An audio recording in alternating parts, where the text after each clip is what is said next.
Hello, welcome to my maths class students. Today I am going to start your new chapter that is three-dimensional geometry. And this is not possible without the knowledge of vectors.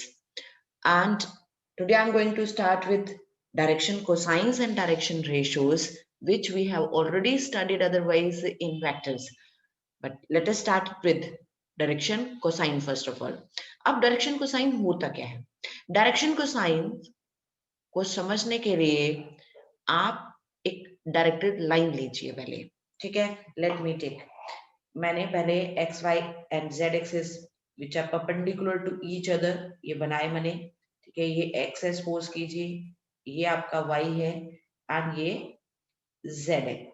OX, OY, OZ. I have taken only the positive direction of OX, this x axis, y axis and z axis. क्योंकि देखो अगर x axis आपका right में जा रहा है तो left में भी होगा. y axis अगर अपवर्ड है तो डाउनवर्ड नेगेटिव डायरेक्शन भी होना चाहिए.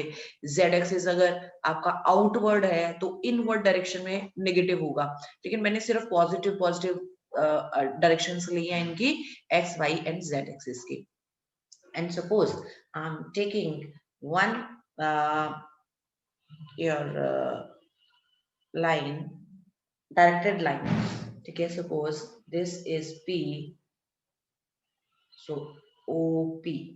This is the directed line.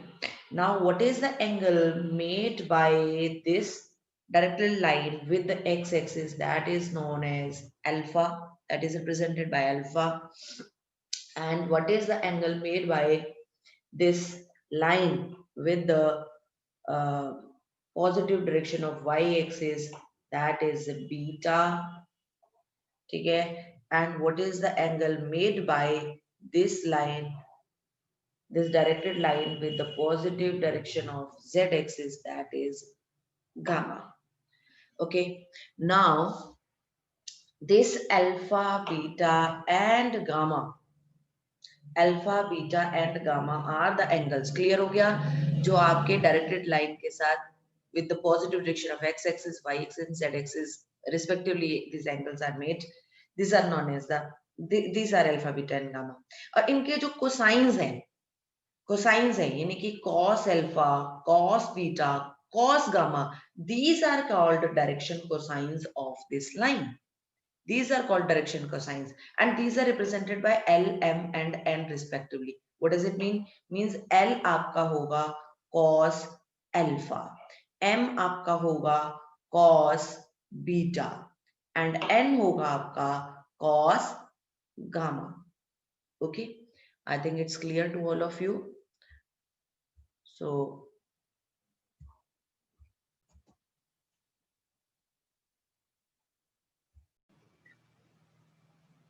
हाँ जी, अब हम ये रिजल्ट प्रूव करना चाहते हैं कि आपका L square plus M square plus N square is equal to 1 होता है. अब ये L square plus N square plus M square क्या होता है जी? L square plus M square plus N square होता है आपका direction, sorry L M N क्या होता है? Direction cosines. तो हमें उन डायरेक्शन कोसाइंस का स्क्वायर्स का सम जो है that is equal to 1 we have to prove. अब इसके लिए हमने क्या किया कि we have taken this point P. ये पॉइंट P हमने यहाँ पर एक ले लिया. आप देख रहे हैं यहाँ पर x y and x1 y1 and z1 ये आपका एक पॉइंट P है. ठीक है, आपने ये पॉइंट ले लिया. अब इसके बाद ये OP वेक्टर जो है मैंने इसको R वेक्टर से शो किया. ठीक है, अब इस P पॉइंट का x1 y1 z1 होना, what does it indicate? What does it denote? It denotes that along x-axis it has moved the distance x1, along y-axis it is covering the distance y1 and along z-axis it's covering the distance z1. यही मतलब अब इसका. अच्छा, अब जो आपका R vector हुआ, फिर R वेक्टर आपका क्या आएगा? अगर आप देखो तो R वेक्टर आपका होगा x एक्सिस के अलोंग, y एक्सिस के अलोंग एंड z एक्सिस के अलोंग. यही है इसका मतलब. ये वेक्टर हो गया अगर हम r वेक्टर दिखाएं. अच्छा, अभी हम इसको आर वेक्टर कह लीजिए, चाहे इसको ओपी वेक्टर कह लीजिए, ओपी वेक्टर भी आप इसको बोल सकते हैं, है ना। अब अगर मैं ओपी वेक्टर का मैग्नीट्यूड लूं, सपोज मैं इसको आर वेक्टर नहीं खाली आर से शो करूं, ओनली आर, खाली आर, ठीक है। तो आपको पता है इसका डिस्टेंस कैसे दिखाते हैं, जितने भी इसके एक्स वाई जेड ये आई जे के कंपोनेंट्स इनका स्क्वायर करके इनको ऐड कर दीजिए, ये आपके डिस्टेंस हो गया, ओ से पी तक का ये डिस्टेंस आ गया, ठीक है। अब इसके बाद ये x1 y1 z1 है, यहाँ पर भी ये x1 y1 एंड z1 लिया है हमने, तो हम इसको x1 y1 z1 से शो करेंगे। अच्छा, अभी एक कॉन्सेप्ट ले रही हूँ, projection of any vector on the other vector. अब देखो ये x एक्सिस है, अगर मैं यहाँ पर दोबारा से समझाने की कोशिश करूँ, ये एक वेक्टर है, ये a वेक्टर है। अब अगर इसका मैं प्रोजेक्शन लेना चाहती हूँ इस x एक्सिस पर, तो इसका मतलब क्या है कि अगर मैं यहाँ परपेंडिकुलर ड्रॉ करती हूँ इस पॉइंट से यहाँ से यहाँ तक इसका शेडो कितना है, दिस इज योर प्रोजेक्शन, यहाँ से यहाँ तक इसका क्या ये शेडो बनेगा, this is your projection. So let us see ये कैसे होता है।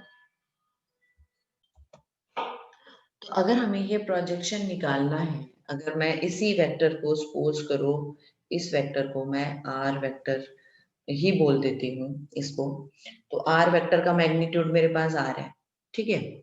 और ये पॉइंट सपोज करो आपका पी पॉइंट है, तो ये यहाँ पर x1 y1 z1 है, ठीक है।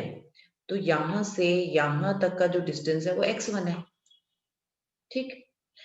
तो और ये एंगल अल्फा है, एक्स एक्सिस के साथ ये एंगल अल्फा बन रहा है, जो कि अभी मैंने आपको डायरेक्शन को साइन में बताया था, है ना। तो ये एंगल आपका यहाँ भी दिखा देते हैं कि ये एंगल अल्फा है, ठीक है। अब अगर ये एंगल अल्फा है तो ये बेस है और ये हाइपोटेन्यूज है, तो मैं कॉस अल्फा दिखा सकती हूँ, cos alpha is equal to R upon x1 आ गया। तो x1 ये आपका प्रोजेक्शन था, ठीक है। तो आप इस तरीके से x1 निकाल सकते हैं, x1 कितना हो गया r कॉस अल्फा, सॉरी मैंने यहाँ पर ये बेस अपॉन हाइपोटेन्यूज था, ये आपका रिवर्स लिख दिया मैंने, यहाँ पर आना चाहिए था ये आपका x1 base upon hypotenuse r। तो x1 कितना हो गया r cos अल्फा, ठीक है।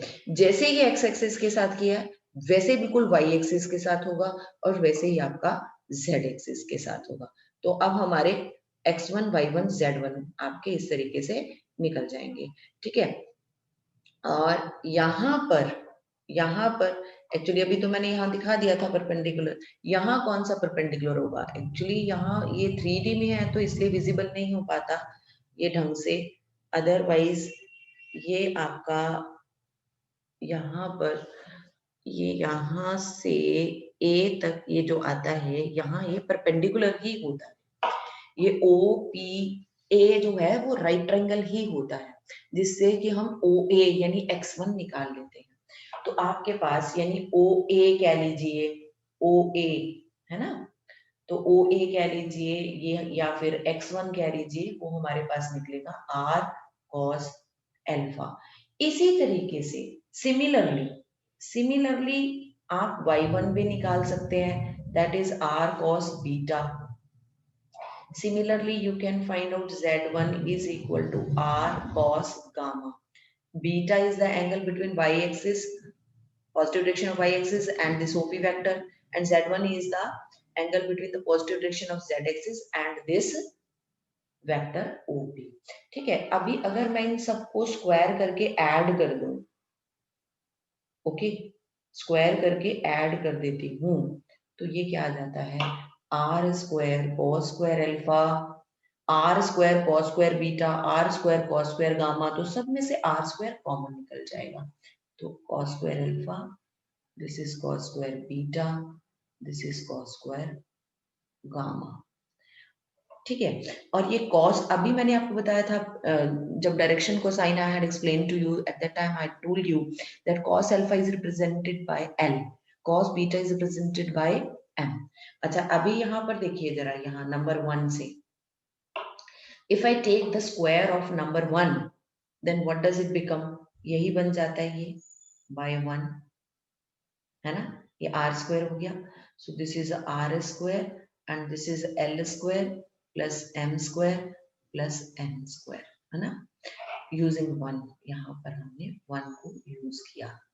ओके, तो अब इसके बाद ये आर स्क्वायर तो कैंसिल हो गया, है ना, तो आपके पास क्या आया यहाँ पर L square plus M square plus N square equal to one आ गया। यहाँ पर हमारे पास L square plus M square plus N square equal to one आ गया। That we wanted to prove, जो कि हम प्रूव करना चाहते थे। ठीक है, so hence it is proved, क्योंकि यहाँ पर हाँ जी students, now we will find out the relation between direction cosines and unit vector. देखिए जी, ऐसा है, अभी जैसे मैंने आपका ये लिया था, इसी फिगर से हम इसको आगे एक्सटेंड करते हैं। आर वेक्टर जो कि ओपी वेक्टर है, जिसको हमने ओपी वेक्टर भी लिखा था, ठीक है, that is represented by x1 i cap plus y1 j cap plus z1 k cap, और इसका मैग्नीट्यूड जो है that is square root of x1 square plus y1 square plus z1 square. ये आपको बताया था मैंने। अगर मुझे r वेक्टर का यूनिट वेक्टर चाहिए तो मैं उसको कैसे लिखूंगी, r vector divided by its magnitude, that I had explained you in previous chapter also. Vectors में आपको बताया था, r वेक्टर को उसी के मैग्नीट्यूड से डिवाइड कर दीजिए, यानी कि r वेक्टर है x1 i cap plus y1 j cap plus z1 k cap, और उसका मैग्नीट्यूड मैंने निकाला ये अभी r upon r upon r upon r, ये आ गया आपका।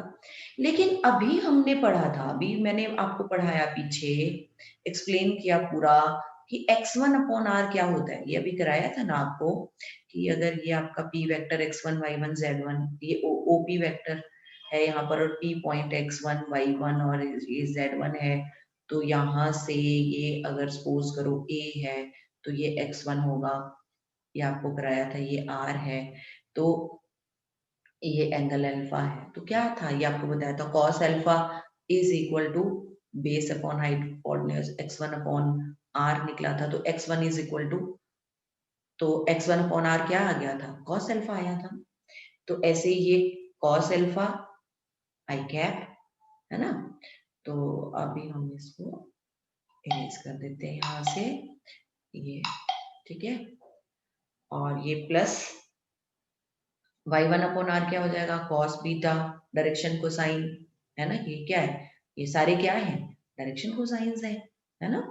तो आप cos अल्फा को किससे रिप्रेजेंट करते हैं, l i cap plus m j cap plus n k cap. इसका मतलब क्या हुआ, it's very clear, very much clear, कि अगर आपके पास एक यूनिट वेक्टर है, अगर आपके पास एक यूनिट वेक्टर है, तो आई जे के जो कंपोनेंट्स होंगे वो डायरेक्शन कोसाइन होंगे। क्या होंगे वो, डायरेक्शन कोसाइंस होंगे। तो हम इसको लिख सकते हैं components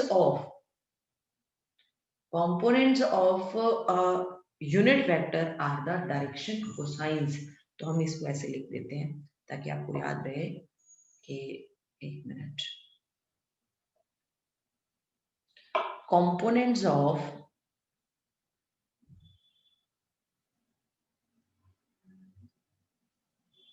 unit vector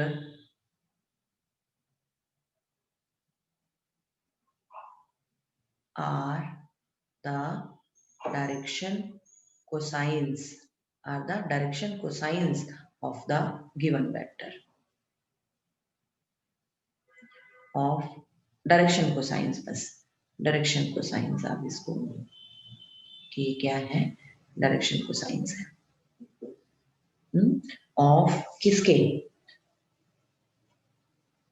direction cosines of r vector, unit vector r अगर है, unit vector r the direction cosines of r vector, ठीक है।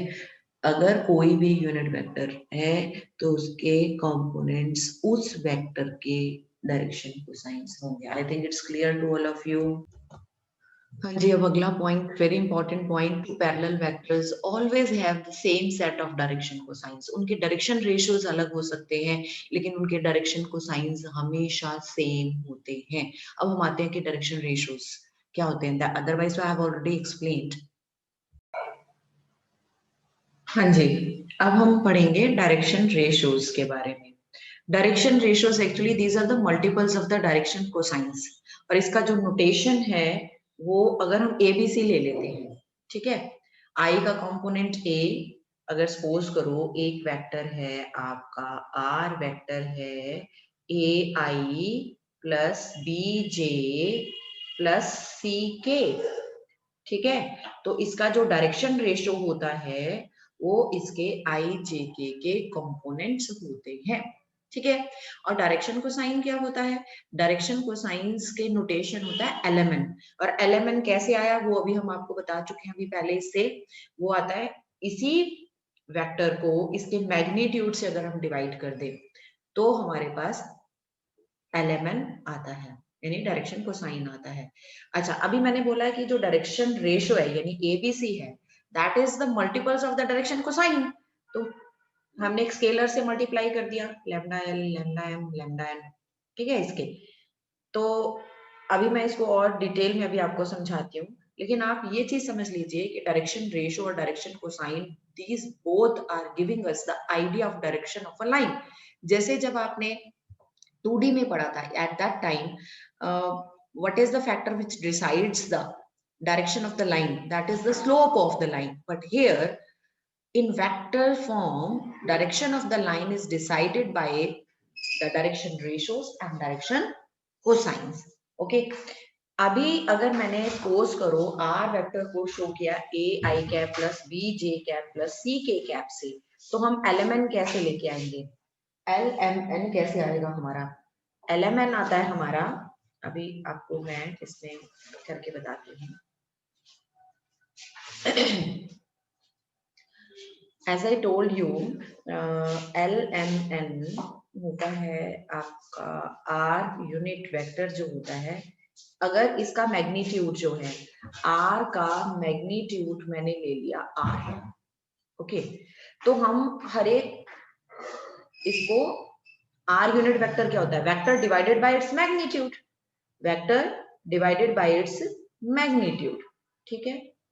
तो ये आ गया आपके पास C/R/K। तो अब आप बोल सकते हैं कि अगर डायरेक्शन रेशियो आपकी क्या है, अगर एक मिनट, डायरेक्शन रेशियो यहाँ पर डायरेक्शन रेशियो क्या है, ABC, direction ratio is A, ये देखिए R वेक्टर का direction ratio of R vector क्या है, A, B एंड C, और direction cosine of R vector क्या है, direction cosine of R vector जो आपका यूनिट वेक्टर का डायरेक्शन रेशियो है, ये हो जाएगा, ठीक है। तो A upon R, B upon R, C upon R। लेकिन एक बात बताइए कि हम इसको रिप्रेजेंट किससे करते हैं, डायरेक्शन कोसाइन ऑफ R को किससे रिप्रेजेंट करते हैं, LMN से, LMN से, is equal to A upon R, B upon R, C upon R।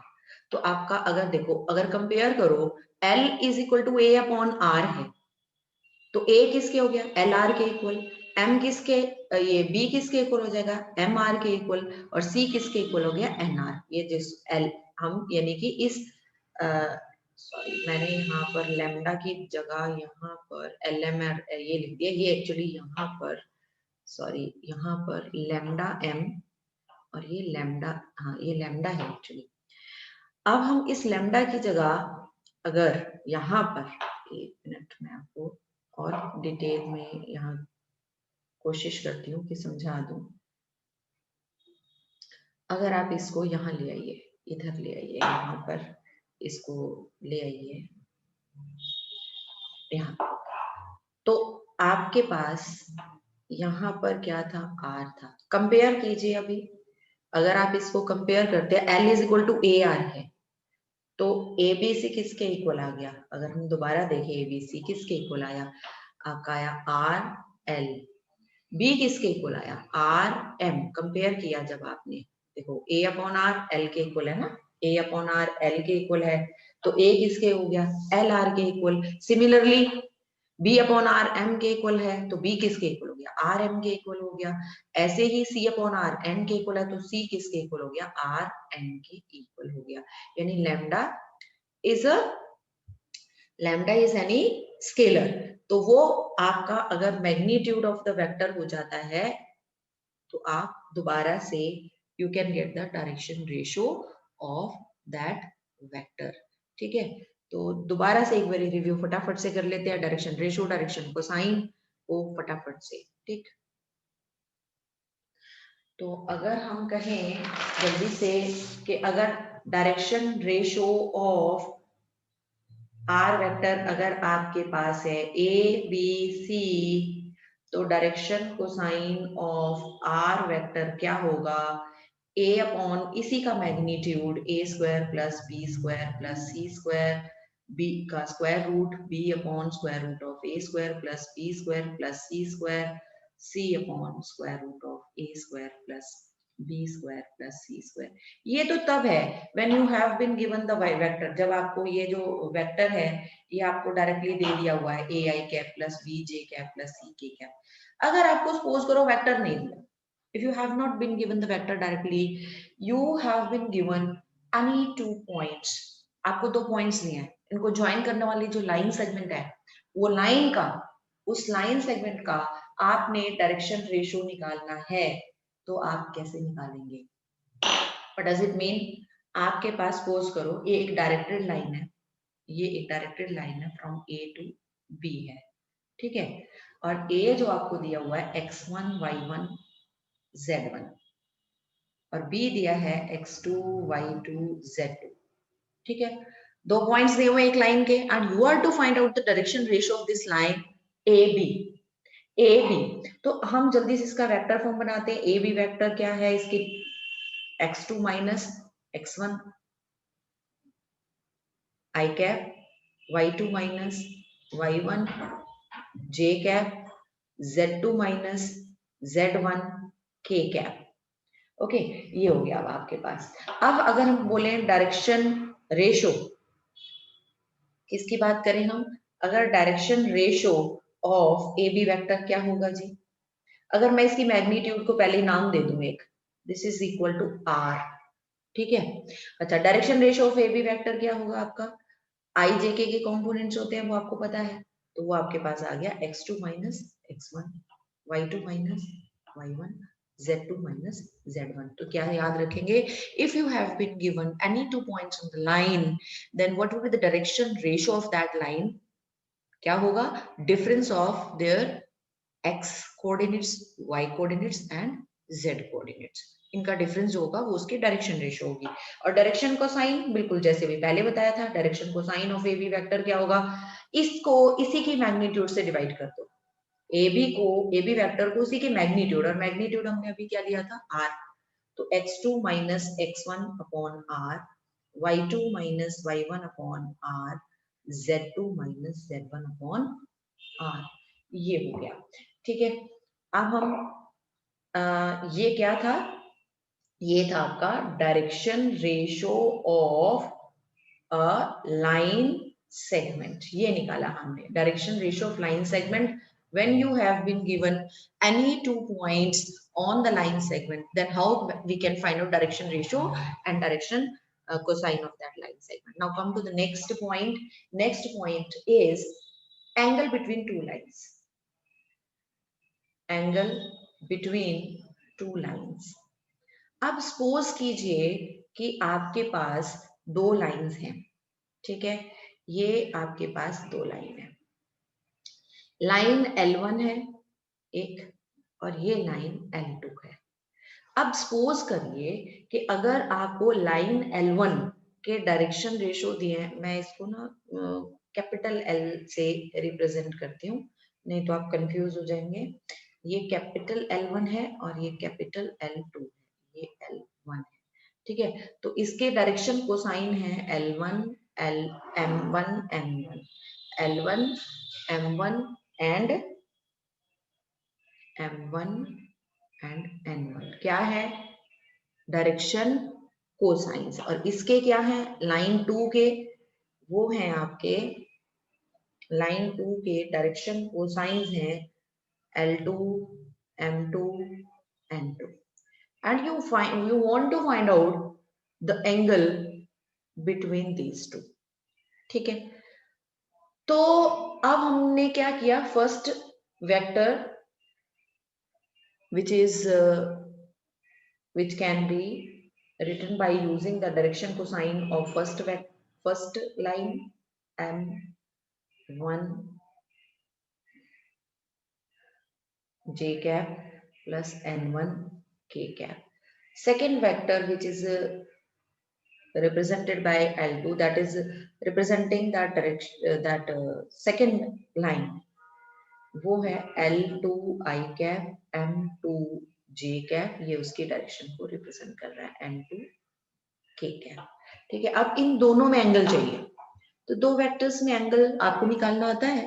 In vectors I told you कि आप इसका साइन कॉस थीटा का फॉर्मूला लगाइए, कॉस थीटा, ये एंगल थीटा निकल जाएगा आपका, that is first vector dot second vector divided bye d1 magnitude d2 magnitude.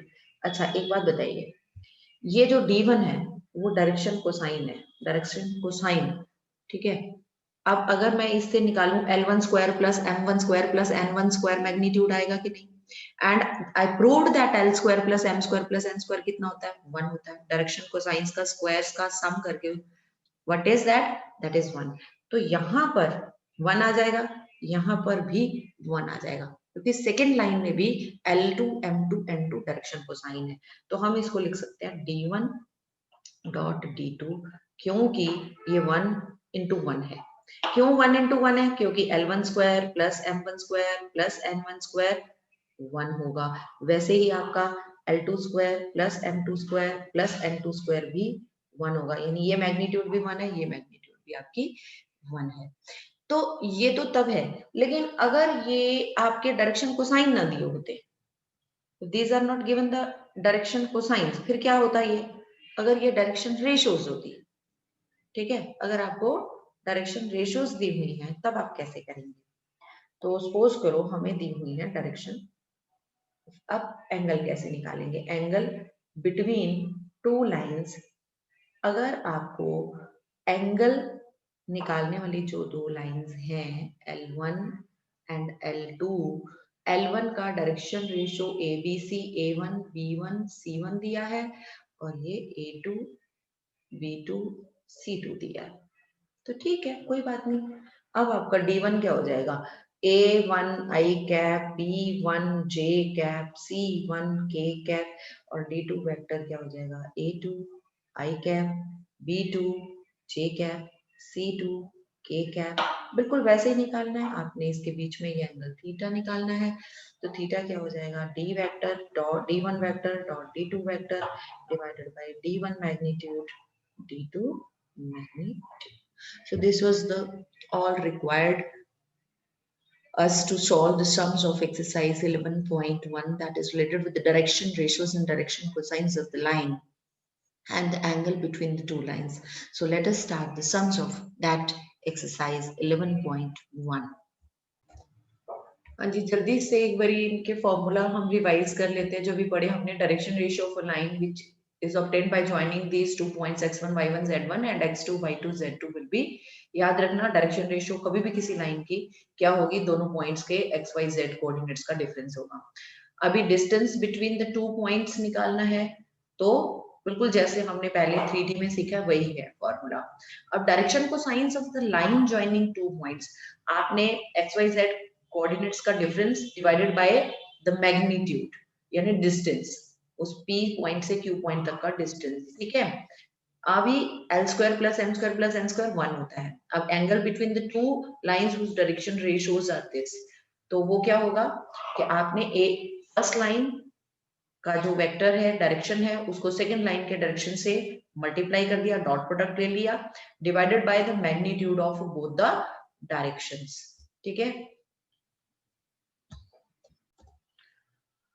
हाँ जी, अगर दो लाइंस परपेंडिकुलर होंगी तो क्या होगा आपका, सीधा आपने याद रखना है, ये भी याद रखने की जरूरत नहीं कि पहली लाइन का direction ratio dot second line का डायरेक्शन रेशो 0 होगा, इनका डॉट प्रोडक्ट 0 होगा if two lines are perpendicular. ठीक है, अगर लाइंस पैरेलल हैं, ठीक है, तो फिर क्या होगा, इनके डायरेक्शन रेशोज का जो रेशो है that will be same, a1 upon a2 is equal to b1 upon b2 is equal to c1 upon c2 होगा। ठीक है, अब आ जाइए आप क्वेश्चंस ऑफ एक्सरसाइज 11.1 पर। 11.1 का जो पहला क्वेश्चन है, इसमें गिवन है, if line makes angle 90 degree 135 45 degree with x y and z axis respectively, find its direction cosines। X Y Z, अब डायरेक्शन कोसाइंस क्या होता है, cos of alpha, cos of beta, cos of gamma, and alpha beta gamma क्या होते हैं, X Y and Z axis के साथ के angles. These have been given to us 90 degree 135 and 45 degree respectively. तो एल क्या हो गया, कॉस अल्फा यानी कॉस 90 0, एम क्या हो गया, cos beta cos 135 degree, that is equal to -1/√2 cos gamma यानी cos 45 डिग्री इज 1/√2। तो डायरेक्शन कोसाइंस ऑफ लाइन क्या आ गया आपके पास, L M and N, that is 0 -1/√2 and 1/√2 आ गया आपके पास। ठीक है जी, अब आ जाइए आप आगे। नेक्स्ट है, find the direction cosines of the line which makes equal angles with the coordinate axis. जो कोऑर्डिनेट एक्सिस के साथ इक्वल एंगल बना रहा है, यानी कि कोऑर्डिनेट एक्सिस के साथ जो एंगल होते हैं वो क्या होते हैं, अल्फा बीटा एंड गामा, ये तीनों इक्वल हैं। What does it mean, cos alpha is equal to cos beta. अभी हमें क्या गिवन है, पहले तो आप ये देखिए, हमें बोला है कि ये इक्वल एंगल बना रहा है कोऑर्डिनेट एक्सिस के साथ। इसका मतलब ये हो गया कि आपका alpha is equal to beta is equal to gamma है, यानी cos alpha is equal to cos beta is equal to cos gamma है, यानी L is equal to m is equal to n है।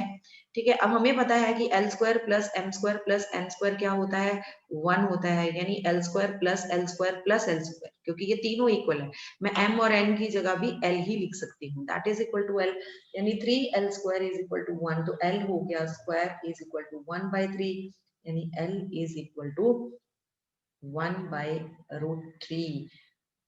ठीक, m भी 1/√3 and n भी 1/√3 हो गया आपका। क्यों हमने ये लिया है आपका प्लस में, प्लस साइन क्यों लिया है, क्योंकि positive direction of x axis के साथ मैंने अल्फा बीटा एंड गामा लिए हैं, इस वजह से। ठीक है, ये देखिए यहाँ पर इसको करके दिखाया है, कैसे है ये, you can see it here. अच्छा, यहाँ पर दोनों डायरेक्शंस ली हुई है, प्लस माइनस, यानी अगर एल आपका एक्स एक्सिस राइट साइड को रिप्रेजेंट कर रहा है तो माइनस लेफ्ट को रिप्रेजेंट कर रहा है। ऐसे ही एम आपका वाई एक्सिस के अलॉन्ग है, अपवर्ड डायरेक्शन में पॉजिटिव, डाउनवर्ड डायरेक्शन में नेगेटिव, जेड है positive in the outward direction and negative in the inward direction, तो तीनों की वैल्यू सेम आ गई। नेक्स्ट है आपका third question, if a line has the direction ratios -18, 12 and -4, then what are its direction cosines। तो अभी मैंने आपको समझाया था, डायरेक्शन रेशियो अगर ABC आपको -18, 12 एंड -4 दिया है तो डायरेक्शन कोसाइंस क्या होंगे, direction ratios divided by its magnitude. ठीक है, तो आपने इसको इसी की मैग्नीट्यूड से डिवाइड कर दिया, तो you are getting this answer. Okay, तो ये आ गया आपके पास डायरेक्शन कोसाइंस। ठीक है, समझ आया, जो भी डायरेक्शन रेशियो है उसको उसी की मैग्नीट्यूड से डिवाइड करना है। ठीक, now come to the next, show that the points these are collinear. पहले भी हम इस टाइप के क्वेश्चंस कर चुके हैं कि अगर हमें 3 पॉइंट्स को कोलिनियर दिखाना हो तो आप इनको नाम दे दीजिए ABC या PQR, फिर उसके बाद AB वेक्टर निकालिए, BC वेक्टर निकालिए।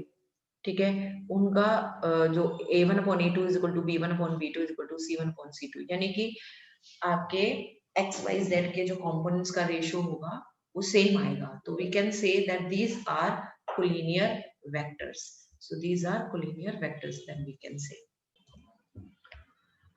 हाँ जी, ये देखिए हमने ए बी सी नाम दे दिया, ए बी वेक्टर के डायरेक्शन रेशियोज निकाले, कैसे आएंगे, b माइनस ए करके, फिर direction ratios of A B आ गया आपके पास, फिर direction ratios of B C निकाले, A2 B2 C2 जिसको हमने नाम दिया है, वो कैसे आए, वो आए आपका BC है ना, तो C माइनस बी करके, आप देखिए C माइनस बी करके यहाँ पर आए।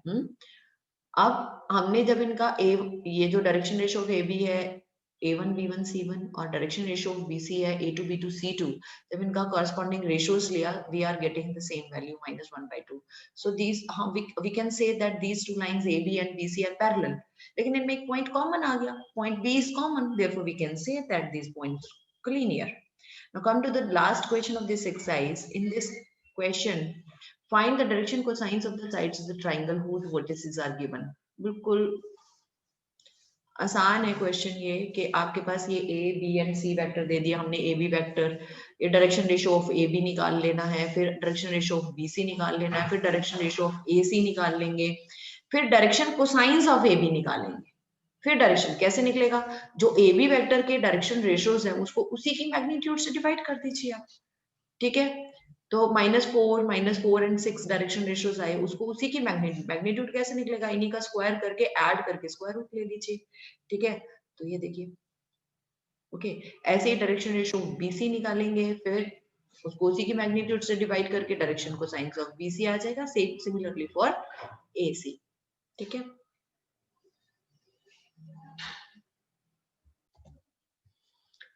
हाँ जी, देख लीजिए, आप चेक कर लीजिए इसमें direction cosines of. BC के डायरेक्शन रेशियो से we have divided by its magnitude. Similarly for AC, AC के जो डायरेक्शन रेशियोज आपके आए थे हमने उसी से उसके मैग्नीट्यूड से उसको डिवाइड कर दिया है. ठीक है, तो you can verify your answer from here AC के लिए. सो this is your last question of exercise 11.1. So with this question, your exercise 11.1 is done.